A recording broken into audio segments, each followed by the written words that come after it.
Titanic جہاز Titan آبدوز کا ڈوبنا اور قرآن پاک کی آیت کا اشارہ۔ حسین داؤد اس المناک حادثے کے بعد زندگی کے مشکل ترین دور سے گزر رہے ہیں۔ شہزادہ داؤد، مقصود قادر شاہ اور دنیا بھر کے بحری ماہرین، یہ تینوں مختلف اکائیاں ہیں۔ یہ تینوں ایک دوسرے کو نہیں جانتے، لیکن سورۃ نور کی 40ویں آیت نے ان سب کو ایک دوسرے سے باندھ دیا ہے۔ ٹائٹن آبدوز 18 جون کو کینیڈا کے علاقے نیو فاؤنڈ لینڈ سے 400 میل دور ڈوب گئی، لیکن یہ ڈوبتے ڈوبتے قرآن مجید کا ایک اور راز کھول گئی۔ اس نے دنیا کو حقانیت کی ایک اور مثال دے دی۔ شہزادہ داؤد پاکستان کے امیر ترین بزنس مین حسین داؤد کے صاحبزادے ہیں۔ حسین داؤد کھرب پتی ہیں۔ یہ بجلی، food and agriculture, petrochemical, chemical storage, solar energy, information technology اور ڈیجیٹل شعبوں میں کاروبار کرتے ہیں۔ داؤد خاندان 100 سال سے کاروبار کر رہا ہے۔ یہ اینگرو کارپوریشن اور داؤد ہرکولیس کے مالک ہیں۔ شہزادہ داؤد ان کے بڑے صاحبزادے ہیں اور حسین داؤد کے 4 بچے ہیں۔ یہ اپنے 19 سالہ بیٹے سلیمان کے ساتھ 18 جون 2023 کو ٹائٹینک کا ملبہ دیکھنے کے لیے ٹائٹن آبدوز کے ذریعے سمندر میں اترے اور پھر باہر نہ آ سکے۔ یہ آبدوز اوشن گیٹ کمپنی کی ملکیت تھی اور اس کا CEO اسٹاکن رش بھی ان کے ساتھ تھا۔ آبدوز میں 5 لوگوں کی گنجائش تھی اور اس میں 5 ہی لوگ تھے، 3 مسافر اور 2 عملے کے لوگ۔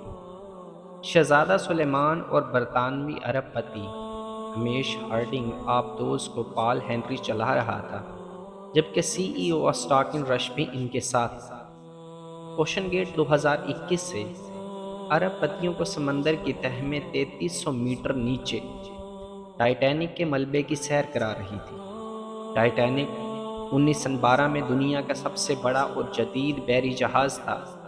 یہ جہاز اپنے پہلے سفر کے دوران ہی نیو فاؤنڈ لینڈ سے 400 ناٹیکل میل دور برف کے پہاڑ سے ٹکرا کر تباہ ہو گیا اور اس کا ملبہ 3500 میٹر گہرائی میں ڈوب گیا۔ جہاز پر 2000 مسافر سوار تھے، ان میں سے 1500 ڈوب کر مر گئے۔ ٹائٹینک کا ملبہ 1985 میں دریافت ہوا اور اوشن گیٹ نے 2021 سے دنیا بھر کے عمراء کو اس کی سیر کرانا شروع کر دی۔ یہ سیر 10,500 کلوگرام وزنی اور 21 فٹ چوڑی آبدوز ٹائٹن میں کرائی جاتی تھی، جس میں 96 گھنٹوں کا لائف سسٹم موجود ہوتا تھا اور کمپنی فی کس $2.5 لاکھ وصول کرتی تھی۔ آبدوز سمندر میں 13,100 فٹ گہرائی میں جا سکتی تھی۔ شہزادہ داؤد اور سلمان داؤد 18 جون کو بحری جہاز MV پولر پرنس کے ذریعے ٹائٹن میں سوار ہوئے اور آبدوز پانی میں اتر گئی۔ 1 گھنٹہ 45 منٹ بعد آبدوز کا کنٹرول روم سے رابطہ ٹوٹ گیا۔ امریکی بحریہ نے عین اس وقت اپنے لانگ رینج سونار سسٹم کے ذریعے پانی میں دھماکے کی آواز سنی تھی۔ امریکہ نے یہ سسٹم 1950 میں بحیرہ اوقیانوس میں روسی آبدوزوں سے بچنے کے لیے لگایا تھا۔ آج تک کی تحقیقات کے مطابق آبدوز 2.25 گھنٹے بعد بات پی لاجک زون میں دھماکے سے پھٹ گئی تھی اور یہ زون 3000 میٹر کی گہرائی میں ہے۔ آبدوز کی دم اور لینڈنگ فریم ٹائٹینک کے ملبے سے 1600 فٹ کے فاصلے سے ملا، تاہم لاشیں غائب تھیں اور یہ لاشیں زیر دست کسی ٹیکنالوجی کی مدد سے دریافت نہیں ہو سکتی۔ کیوں نہیں ہو سکتی؟ ہمیں اس کے لیے مقصود قادر شاہ کی کہانی سننا ہوگی۔ مقصود قادر شاہ پنجاب سول سروس کے ملازم تھے۔ ان کی بیگم گائنیکالوجسٹ ہیں۔ بیگم صاحبہ ملازمت کے سلسلے میں بحرین گئی اور یہ بہت جلد شاہی خاندان کی ڈاکٹر بن گئی۔ 2012 میں مقصود قادر کی ٹرانسفر بحرین ایمبیسی میں ہو گئی۔ یہ وہاں کام کرتے رہے اور پھر انہوں نے ریٹائرمنٹ لے کر بحرین میں کاروبار شروع کر دیا۔ بیگم صاحبہ رائل ڈاکٹر ہیں اور مقصود قادر بزنس مین۔ اب ان کا شہزادہ داؤد کے ساتھ کیا تعلق ہے؟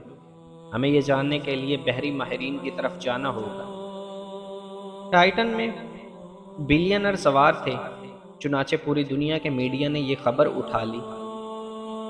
دنیا جہان کے بحری ماہرین بھی سامنے آئے اور دنیا کو پہلی مرتبہ پتہ چلا کہ سمندر میں تہ در تہ بحریں یا ویوز ہوتی ہیں۔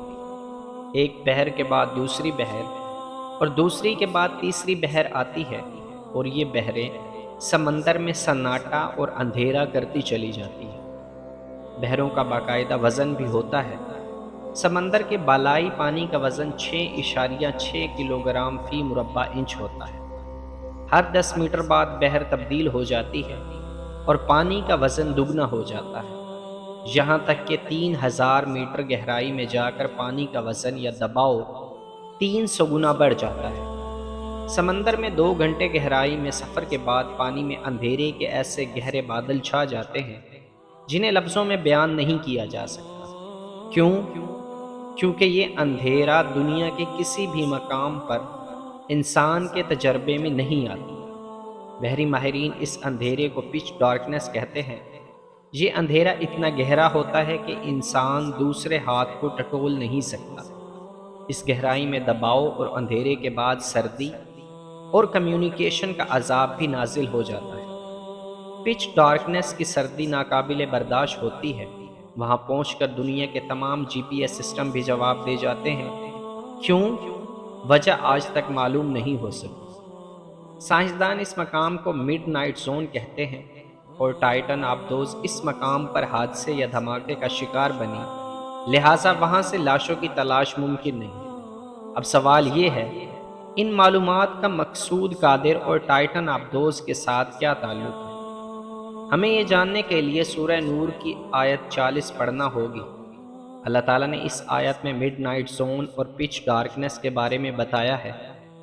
آج کے لیے اہم ترین آیت کا ترجمہ یہ ہے: یہ جیسے ایک گہرے سمندر میں اندھیرا ہو، موجوں کے اوپر موجیں اٹھ رہی ہیں، اوپر سے گہرے سیاہ بادل چھائے ہوئے ہوں، اوپر تلے بہت سے اندھیرے ہوں، اور اگر کوئی اپنا ہاتھ نکالے تو وہ اس کو بھی نہ دیکھ پائے۔ اور اس کا انگریزی میں ترجمہ کچھ اس طرح سے ہے: The darkness in the deep sea, covered by waves upon waves, topped by dark clouds. Darkness upon darkness. If one stretches out their hand, they can hardly see it.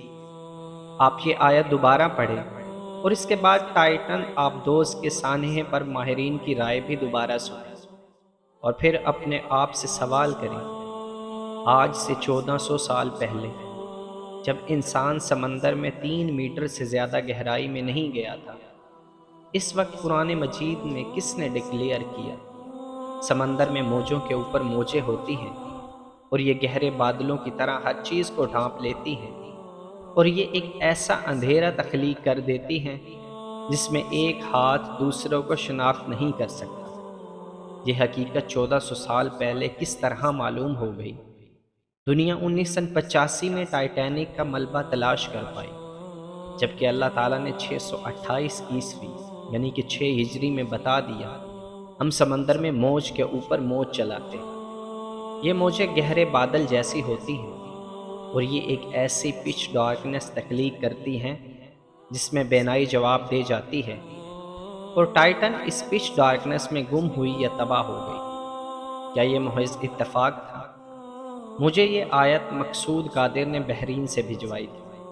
میں نے اس کا بار بار مطالعہ کیا اور میری آنکھیں آنسوؤں سے لبریز ہو گئی۔ میں نے اللہ کا شکر ادا کیا، اس نے مجھے اپنے اس دین میں پیدا کیا جس نے دنیا کو 1400 سال پہلے پچ ڈارکنس، موج کے اوپر موج، اور پھر اندھیرے کے بادلوں کے بارے میں اطلاع دی تھی، اور ساتھ یہ بھی فرما دیا: اللہ جس کو روشنی نہ دے اسے کبھی روشنی نصیب نہیں ہوتی۔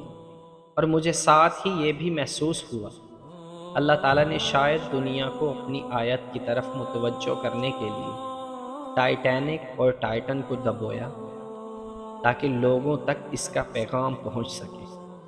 شاید اللہ تعالیٰ اس سانحے کے ذریعے عالم اسلام کو یہ اطلاع دینا چاہتا ہو: تم لوگ بلا وجہ احساس کمتری کا شکار ہو، اور اس احساس کمتری میں ان لوگوں کی طرف دیکھ رہے ہو جنہیں اللہ نے ایمان کی روشنی سے محروم رکھا ہوا ہے۔ تم ان لوگوں کی طرف نہ دیکھو اور صرف اپنے رب کی طرف متوجہ ہو جاؤ، تمہارے حالات صرف وہی بدلے گا۔ حسین داؤد اس المناک حادثے کے بعد زندگی کے مشکل ترین دور سے گزر رہے ہیں۔ اللہ پاک انہیں صبر و ہمت عطا کرے، تاہم انہیں چاہیے کہ وہ اپنے بچوں کی یاد میں پاکستان میں کوئی ایسا قرآن سینٹر بنائیں جس میں ماڈرن لائف اور قرآن مجید پر ریسرچ کے ذریعے ثابت کیا جا سکے ہمارا دین سچا اور دنیا کا جدید ترین سائنٹیفک معجزہ ہے۔ شاید اس تقریب میں تعمیر کا کوئی راز چھپا ہوا ہو، شاید اللہ تعالیٰ حسین داؤد فیملی سے کوئی بڑا کام لینا چاہتا ہو۔ بے شک اللہ جس کو روشنی سے نوازتا ہے، اس کے ذہن سے اندھیرے کے سارے بادل خود بخود چھٹ جاتے ہیں۔ اور آخری بات، انسان کو بعض اوقات اپنی موت کے مقام تک پہنچنے کے لیے $2.5 لاکھ ادا کرنا پڑ جاتے ہیں، اسے اپنی موت خریدنا پڑ جاتی ہے۔